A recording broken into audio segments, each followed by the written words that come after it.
Hello everyone, welcome back to Ajith movie motives YouTube channel. నేను ఈ వీడియోలో మన నితిన్ గారు లేటెస్ట్ మూవీ తమ్ముడిని ఎక్స్ప్లెయిన్ చేయబోతున్నాను. ఇచ్చిన మాట కోసం హీరో ఎంత దూరం వెళ్తాడు, అక్కని కాపాడడం కోసం హీరో చేసిన రిస్క్ ఏంటి, ఈ ఊరు లోపల వెళ్ళిన వాళ్ళు బయటకు రాలేరా, ఇదంతా తెలుసుకోవాలంటే మూవీ చూడాల్సిందే. ఇంకా ఏం మాత్రం లేట్ చేయకుండా నేనైతే మూవీలోకి వెళ్ళిపోతాను. అంతకంటే ముందు మీకు ఏం చేయాలో తెలుసు కదండి, చిన్న లైక్ అండ్ స్మైల్తో ఈరోజు స్టార్ట్ చేసండి. Thank you. మూవీ ఓపెన్ అవగానే ఒక పెద్ద బిజినెస్ మ్యాన్ అగర్వాల్ని చూపిస్తారు. అతనుకున్న ఒక ఫ్యాక్టరీలో బ్లాస్ట్ జరుగుతుంది. ఇందులో చాలా మంది సామాన్యులు చనిపోతారు. వెంటనే ఈ విషయం హోమ్ మినిస్టర్ తెలిసి హోమ్ మినిస్టర్ డైరెక్ట్గా అగర్వాల్ని కలవాలని ఇంటికి వెళ్తాడు. అగర్వాల్ గురించి చెప్పాలంటే అతనికి చెవులో ప్రాబ్లం ఉంటుంది. చిన్న సౌండ్ కూడా చాలా పెద్దగా వినిపిస్తూ ఉంటుంది. చిన్నప్పుడు అతనికి జరిగిన యాక్సిడెంట్ వల్ల అమ్మా నాన్న ఎవరు ఉన్నారు అగర్వాల్కి, ఒక ఇద్దరు దత్తత తీసుకుని అగర్వాల్ని పెంచుంటారు. ఒక రోడ్ యాక్సిడెంట్లో ఇద్దరు చనిపోతారు. అగర్వాల్ మాత్రమే బయటపడి ఉంటాడు. అప్పటి నుంచి ప్రాబ్లం వచ్చి ఉంటుంది అతనికి. ఇంట్లోనే ఓన్గా ఒక రూమ్ని క్రియేట్ చేసి అగర్వాల్ వాళ్ళ మనుషుల చేత పనులు చేయించేవాడు. ఎవరైనా ఇంట్లో కొంచెం ఎక్కువ శబ్దం చేసినా కూడా నిర్దాక్షిణంగా చంపేసేవాడు. అంతటి క్రూరమైన మనిషి ఇతను. ఇప్పుడు హోమ్ మినిస్టర్ అగర్వాల్ని కలవడానికి వెళ్తే అగర్వాల్ని చూసి మెల్లగా మాట్లాడమంటాడు. అగర్వాల్ దగ్గర ఉన్న అసిస్టెంట్ ఒక అతను, మొన్న మీ ఫ్యాక్టరీలో జరిగిన బ్లాస్టింగ్ వల్ల చాలా మంది సామాన్యులు చనిపోయారు. ఈ విషయం బయటకు రాకుండా ఉండాలంటే ఏదైనా ఒక మార్గం కావాలి, లేదంటే మీకే ప్రాబ్లం అవుతుందనంటే డబ్బుకు మించిన మార్గం ఏముంది, సర్లే చనిపోయిన వాళ్ళందరికీ వాళ్ళ కుటుంబానికి 2 లక్షలు ఇస్తాను, మీకు కూడా కొంత డబ్బు ఇస్తాను, మీ పై అధికారులని మీరే మేనేజ్ చేసుకోండి అని అగర్వాల్ హోమ్ మినిస్టర్తో డీల్ మాట్లాడి అక్కడ నుంచి పంపించేస్తాడు. ఆ నెక్స్ట్ డేనే అగర్వాల్ వాళ్ళ మనుషుల చేత బ్లాస్టింగ్లో చనిపోయిన వాళ్ళ ఫ్యామిలీస్కి 2 లక్షలు డబ్బులు అందిస్తారు. కానీ అక్కడ ప్రజలు మాత్రం మాకు డబ్బులు వద్దు, న్యాయం కావాలని అక్కడే కూర్చొని నిరాహార దీక్ష చేస్తారు. న్యాయం వచ్చేంత వరకు మేము ఇంక నుంచి కదిలేదే లేదని. కట్ చేస్తే ఇతనే మన మూవీలో హీరో జై. ఆర్చరీలో తోపు అనమాట. చాలా బాగా అర్జునుడి లాగా బాణాలు వేస్తాడు. కాకపోతే గోల్ని కొట్టలేకపోతుంటాడు, పక్కకు వెళ్ళి పడుతుంది బాణాలు. దీంతో కోచ్, ఏంటి నువ్వు ఈ మధ్య సరిగా కాన్సన్ట్రేషన్ చేయలేకపోతున్నావు, ఏదైనా ప్రాబ్లమా అని అడిగితే జై అలా ఏం లేదని, ఎందుకు తను గోల్ కొట్టలేకపోతున్నాడని ఆలోచిస్తూ ఉంటాడు. అతని లోపల ఏదో తెలియని బాధ, గిల్ట్ అలాగే ఉంటుంది. ఈమె పేరు చిత్ర. చిత్రకి అమ్మ నాన్న ఎవరు ఉండరు. చిన్నప్పుడు వాళ్ళ నాన్న ఎప్పుడు గొడవ చేస్తూ ఉండడంతో చిత్రాని జై అప్పటి నుంచి కేరింగ్గా చూసుకుంటాడు. ఇప్పుడు చిత్ర తన సక్సెస్ కారణం జై అని అందరి ముందు స్టేజ్ మీద ప్రకటిస్తుంది. ఆ తర్వాత చిత్ర దగ్గర జై, నేను గేమ్లో గోల్ కొట్టలేకపోతున్నాను, ఏమైందో నాకు అర్థం కావట్లేదు, చాలా బాధగా గిల్టీగా ఉందని చిన్నప్పుడు ఇంట్లో నుంచి వెళ్ళిపోయిన వాళ్ళ అక్క స్నేహలత గురించి చెప్తాడు. స్నేహలత జై వాళ్ళ అక్క. అమ్మ నాన్న కంటే జై వాళ్ళ అక్కే అతనికంటే ఎక్కువ ఇష్టం. చాలా బాగా చూసుకుంటుంది ప్రేమగా. ఇద్దరి మధ్య దగ్గర 10 years ఏజ్ గ్యాప్ ఉంటుంది. అయితే స్నేహలత ఒక అబ్బాయిని ప్రేమిస్తుంటుంది. తన తమ్ముడికి లవ్ లెటర్ ఇచ్చి లెటర్ ఇవ్వమంటే అతను ఏం చేస్తాడంటే భయపడి వాళ్ళ నాన్నకి తీసుకెళ్ళి చూపించేస్తాడు. నాన్నకి స్నేహలత ప్రేమ విషయం తెలిసిన తర్వాత ఇలా అయితే కుదరదని పెళ్లి చేసేస్తాడు ఇంకొకటితో. దీంతో స్నేహలతను ప్రేమించిన అతను సూసైడ్ చేసుకొని చనిపోతాడు. స్నేహలత వాళ్ళ నాన్న మీద కోపంతో, నాకెవరూ లేరు, నా ఫ్యామిలీ మొత్తం నాకు పెళ్లి చేసినప్పుడే చనిపోయారు, నా ప్రాణం ఉన్నంత వరకు మీరు నా ఇంటికి రాకండి, నేను కూడా మీ ఇంటికి రానని అక్కడి నుంచి వెళ్ళిపోతుంది భర్తతో పాటు.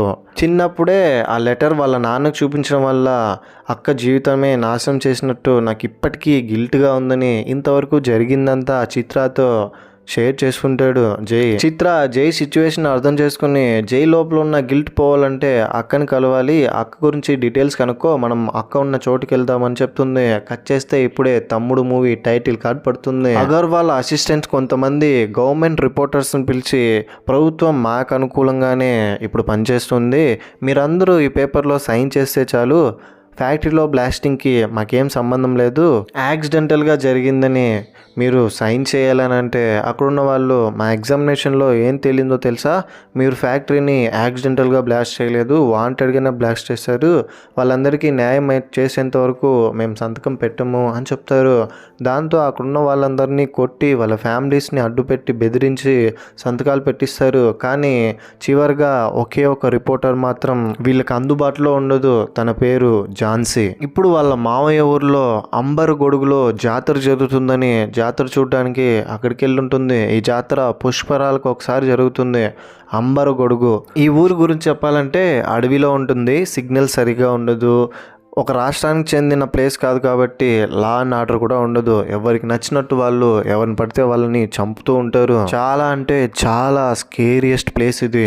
ఇప్పుడు కొంతమంది ఆఫీసర్స్ ఝాన్సీకి ఫోన్ చేసి ఈ అగర్వాల్ మనుషులు నేను వెతుకుంటూ వస్తున్నారు, మమ్మల్ని కూడా బ్లాక్మెయిల్ చేసి మా ఫ్యామిలీని అడ్డు పెట్టుకుని సైన్ చేయించుకున్నారు, మీరు జాగ్రత్త అని చెప్తారు. దాంతో ఝాన్సీ ఆ ఏరియాలో ఉన్న పోలీసులకు ఇన్ఫర్మేషన్ ఇస్తుంది. సార్ ఈ విధంగా అగర్వాల్ మనుషుల నుంచి నాకు థ్రెట్ ఉందని, నువ్వు ఉన్న అడ్రస్ చెప్పమ్మా అని అడ్రస్ తెలుసుకొని ఝాన్సీని కాపాడడానికి కానిస్టేబుల్స్తో ఇన్స్పెక్టర్ బయలుదేరుతాడు. ఝాన్సీ ఎవరో కాదు, జై వాళ్ళ అక్క స్నేహలతనే. ఇంట్లో నుంచి వెళ్ళిపోయిన తర్వాత ఝాన్సీ స్నేహలతగా ఇంకా ఉండకూడదు, కొత్తగా పేరు మార్చుకోవాలని ఝాన్సీగా మారి ఉంటుంది. వాళ్ళ రిలేటివ్స్ ద్వారా ఝాన్సీ ఎక్కడుందో తెలుసుకొని జై వాళ్ళ అక్కగారు ఇంటి దగ్గరికి వెళ్తే, ఇంటి దగ్గరికి వెళ్ళిన తర్వాత అంబరుగొడుగు అనే విలేజ్కి జాతరకి వెళ్ళిందని తెలుసుకొని అక్కడికి వెళ్తాడు జై అండ్ అలాగే చిత్ర. వీళ్ళిద్దరు ఈ ఊర్లో వెహికల్స్ అన్నీ ఉండవు కాబట్టి నడుచుకుంటూ వెళ్తూ ఉంటారు. ఝాన్సీ అండ్ ఝాన్సీ వాళ్ళ ఫ్యామిలీ మెంబర్స్ అందరూ అగర్వాల్ మనుషులు ఇప్పుడు వీళ్ళు ఎక్కడున్నారో తెలుసుకొని వీళ్ళ మీద అటాక్ చేయడానికి వస్తూ ఉంటే ఫైనలీ జై కూడా అక్కడే ఉండడంతో వాళ్ళని కాపాడుతాడు వాళ్ళతో ఫైట్ చేసి. జైన్ చూసి ఝాన్సీ చూడండి మీరు ఎక్కడి నుంచి ఎలా వచ్చారో ఇక్కడికి నాకు తెలియదు, ఈరోజు మా ప్రాణాలని కాపాడారు, చాలా థ్యాంక్స్ అండి. ఇక్కడ నుంచి మేము బయటపడేంత వరకు మాతో పాటు మీరు కూడా వస్తారా, మాకు కొంచెం ధైర్యంగా ఉంటుందని ఝాన్సీ జైని అడిగితే జై ఓకే చెప్తాడు. చిత్ర జైతో ఏంట్రా మీ అక్క నువ్వెవరో తెలియనట్టు మాట్లాడుతుంది, నువ్వు గుర్తున్నావా లేదా మర్చిపోయిందా అని తనతో అంటుంది. ఇంకో విషయం ఝాన్సీ జైతో మొత్తం చెప్తుంది. ఈ విధంగా అగర్వాల్ మనుషులు నన్ను చంపడానికి ప్రయత్నిస్తున్నారు, రిపోర్ట్లో సైన్ చేయాలని, ఈ ఏరియాలో నుంచి బయటపడేంత వరకు నన్ను చంపడానికి ప్రయత్నిస్తూనే ఉంటారు, నా మీద అటాక్స్ జరుగుతూనే ఉంటుంది బాబు అని చెప్తుంది జైతో. ఝాన్సీతో పాటు ఝాన్సీ వాళ్ళ రిలేటివ్స్ అందరూ అక్కడే ఉంటారు. అందులో ఒక ప్రెగ్నెంట్ లేడీ కూడా ఉంటుంది. ఇంకా అక్కడ నుంచి ఆ అడవిలో నడుచుకుంటూ వెళ్తూ ఉంటే ఒక చిన్న పాపకి పురుగు కుట్టి గాయం అవడంతో హెల్ప్ లైన్ కోసం ఎమర్జెన్సీ నెంబర్కి ఫోన్ చేస్తే అదే ఏరియాలో ఉన్న రత్న అనే ఒక ఆమె ఫోన్ తీస్తుంది. ఎమర్జెన్సీ కాల్స్ మాత్రం మాట్లాడడానికి రత్న అనే ఒక ఆమెని అలాట్ చేసి ఉంటారు. ఒక 3,000 జీతం ఇచ్చి నెలకి.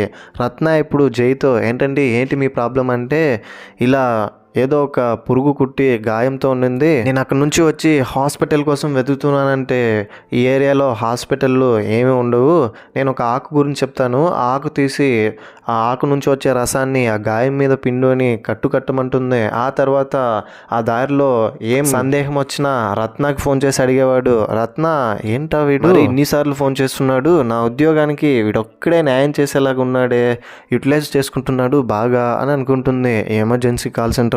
మళ్ళీ జై రత్నాకు ఫోన్ చేసి మేము ఇక్కడ నుంచి అర్జెంటుగా బయటపడాలి, మాకు ఏదైనా బస్ అరేంజ్ చేయవా అని అంటే రత్న ఓకే నేను ఒకరిని అలాట్ చేస్తానని పుణ్యవతిని పంపిస్తాను, కాకపోతే నాలాగా మాటలతో సరిపోదు, ఆమెకి డబ్బులు ఇవ్వాలి అని చెప్తుంది. ఆ తర్వాత సర్లే డబ్బులు సరిపోయే బంగారం ఇస్తే చాలులే అని పుష్పవతితో డిస్కస్ చేసి ఫైనల్గా పుష్పవతి అక్కడికి వెళ్తుంది ఒక చిన్న బస్సుని తీసుకుని. ఇంకా బస్ కోసం వీళ్ళందరూ వెయిట్ చేస్తుంటే చిత్ర ఝాన్సీ దగ్గర మీ భర్త ఫ్యామిలీకి చెందిన వాళ్ళే ఉన్నారు, మీ తమ్ముడు కానీ మీ నాన్న మీ అమ్మ వీళ్ళెవరూ రాలేదా నీకోసం అని అంటే నాకెవరూ లేదు, అదంతా గత జన్మ అని జరిగిందంతా చెప్పి నేను నా తమ్ముని కూడా చంపేసుకున్నాను, పాపం నా తమ్ముడిది ఏ తప్పు లేదు, వాడికి తెలిసి తెలియని వయసు, ఆ లెటర్లో ఏముందో కూడా అర్థం చేసుకోలేకపోయాడు, అందుకే మా నాన్నకి ఇచ్చాడు, మా తమ్ముని గుర్తు తెచ్చుకుంటే నేను ప్రేమించిన అతన్ని కూడా గుర్తు తెచ్చుకోవాలి, పోయిన జన్మ అనుకొని నేను దాన్ని మర్చిపోయాను అని చెప్తుంది.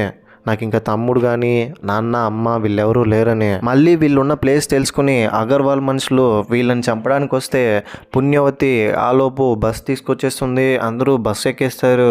జై మాత్రం బయటే ఉండి అందరితో ఫైట్ చేసి ప్రాణాలకు తెగించి వీళ్ళందరినీ కాపాడి బస్ ఎక్కి ఇక నుంచి త్వరగా పోనానంటే పుణ్యవతి పోవాలంటే ఫస్ట్ నాకు బంగారం ఇవ్వాలని గోల్డ్ రింగ్ ఇవ్వమంటుంది. ఝాన్సీతో పాటు ఉన్న రిలేటివ్స్ అంతా ఆ సంతకం ఏదో పెట్టేయచ్చు కదా, ఎందుకు మనకు ప్రాణాలకి రిస్క్ అని అంటే నేను సామాన్యులకి అక్కడ నిరాహార దీక్ష చేసే వాళ్ళకి మాట ఇచ్చాను. ఆ మాట వల్ల నేను సంతకం పెట్టను, వాళ్ళకి న్యాయం చేయాలి, నా రిపోర్ట్ని సబ్మిట్ చేస్తాను అని చెప్తుంది ఆ అగర్వాల్కి అగైనెస్ట్గా. ఆ తర్వాత అగర్వాల్ మనుషులు ఆ ఊర్లో ఉన్న వాళ్ళకి ఆ ఫ్యామిలీని ఎవరైతే చంపుతారో ₹1 కోటి ప్రైజ్ మనీ ప్రకటిస్తుంది. దీంతో ఆ ₹1 కోటి టెంప్ట్ అయ్యి ఊర్లో ఉన్న వాళ్ళందరూ ఈ ఫ్యామిలీని చంపడానికి సిద్ధమయ్యి ఎక్కడున్నారో వెతుకుతూ ఉంటారు నైట్ టైంలో. ఇదే విషయం రత్నాకు తెలిసిన తర్వాత అవునా చంపడానికి ప్రయత్నిస్తున్నారని వెంటనే ఊర్లో వాళ్ళకు తెలియకుండా జైకి ఇన్ఫర్మేషన్ ఇవ్వాలని ఫోన్ చేసి చెప్తుంది. ₹1 కోటి మీ ఫ్యామిలీని చంపితే ఇస్తామని ప్రకటించారు. మిమ్మల్ని చంపాలని అగర్వాల్ మనుషులే కాదు ఈ ఊర్లో వాళ్ళు కూడా అనుకుంటున్నారని సేఫ్గా వెళ్ళమంటుంది. ఊర్లో వాళ్ళందరూ వీళ్ళున్న ప్లేస్ తెలుసుకొని వీళ్ళ మీద అటాక్ చేయడానికి వస్తే అందులో ఒక ప్రెగ్నెంట్ లేడీ ఉంటుంది కదా, తనకి డెలివరీ పెయిన్స్ వస్తాయి అందరి ముందు. అది కూడా ఈ సిచ్యువేషన్లో పెయిన్స్ రావడంతో జై ఇంకా ఎమోషనల్ అయిపోయి అందరితో ఫైట్ చేస్తూ ఉంటాడు. రత్నాకి కాల్ చేసి ఏం చేయాలో అడిగి చిత్ర ఫైనల్లీ డెలివరీ చేయిస్తుంది, బేబీ పుట్టేస్తుంది. ఎన్నో కష్టాలని ఎదుర్కొంటూ పుట్టింది కాబట్టి ఆ అమ్మాయికి రత్న అనే పేరు పెడుతుంది, చాముండేశ్వరి అని. అగర్వాల్ మనుషులతో పుణ్యవతి మీ దగ్గర లేనిది నా దగ్గర నమ్మకం అనే ఒక ఆయుధం ఉంది, వాళ్ళని నమ్మించి వాళ్ళని నేను చంపగలను, ఆ ₹1 కోటి నాకు ఇచ్చేస్తే చాలని పుణ్యవతి వాళ్ళ దగ్గరికి వెళ్ళి వాళ్ళని నమ్మించి తీసుకెళ్ళాలనుకుంటుంది. అయితే సడన్గా ఝాన్సీ కూతురు దివ్య మిస్ అయిపోతుంది. దివ్యాని వెతుక్కుంటూ జై ఒకడే మళ్ళీ వెనక్కి వెళ్తాడు. వాళ్ళందరినీ ముందుకు తీసుకెళ్ళమని చిత్రతో చెప్పి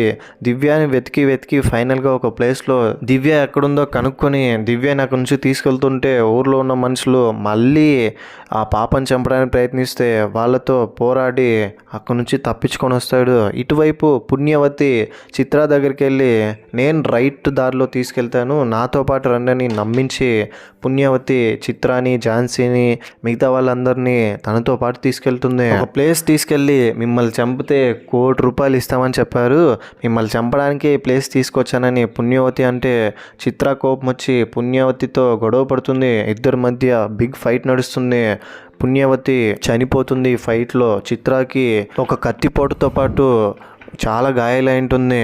ఇంకోవైపు దివ్యాని కాపాడి ఆ ఊర్లో వాళ్ళ దగ్గర నుంచి తీసుకొస్తూ ఉంటే దివ్యతో వాళ్ళ మావయ్య జై నేను మీ మావయ్యను, నేను ఉండగా నీకేం కాదు, ఎప్పుడు ఎలాంటి సమస్య వచ్చినా నేను నీకోసం ఉంటానంటే దివ్య ఇన్ని రోజులు నువ్వు నా మావయ్య అని ఎందుకు చెప్పలేదంటే అది సీక్రెట్ నీకు నాకు మధ్య ఉండాలి, ఈ విషయం ఎవరితో చెప్పకని ఒట్టేయించుకుంటాడు దివ్య దగ్గర. తిరిగి వాళ్ళు ఉన్న ప్లేస్కి వెళ్తే చిత్ర ఒంట్లో చాలా గాయాలై ఉంటుంది. చిత్ర చనిపోతుంది. ఎలాగైనా ఈసారి నువ్వు గోల్డ్ మెడల్ కొట్టాలి, నువ్వు నా కోసం చేసిన దానికి అన్నిటికీ చాలా థ్యాంక్స్ రా అని చెప్పి చిత్ర శవాన్ని అక్కడే పూడ్చిపెడతారు. నా వల్ల అన్యాయంగా ఒక ఆడపిల్ల చనిపోయింది, నేను సంతకం పెట్టేస్తాను, ఇదంతా ఆపేస్తానంటే జై ఇప్పుడు కనుక నువ్వు సంతకం పెడితే చిత్ర చనిపోయిన దానికి ఒక అర్థం ఉండదు, దీన్ని ఆపకూడదు, మనం ఏం జరిగినా సరే సామాన్యులకి న్యాయం జరగాలి అని చెప్పి అక్కడి నుంచి బయలుదేరుతారు. జైకి చాలా బాధేస్తుంది. చిత్ర చనిపోయిన తర్వాత ఎమోషనల్గా స్ట్రాంగ్గా ఉంటాడు ఆ సిచ్యువేషన్లో. మగధీర మూవీలో కాలభైరవుడి గుడి ఉంటుంది కదా, సేమ్ ఆ ప్లేస్ లాగానే ఇక్కడ కూడా ఒక ప్లేస్ ఉంటుంది. ఊర్లో నుంచి బయటపడాలంటే దాన్ని దాటి ఇంకొంచెం ముందుకు వెళ్ళాలంటే అగర్వాల్ మనుషులు అక్కడే ఉన్నారు.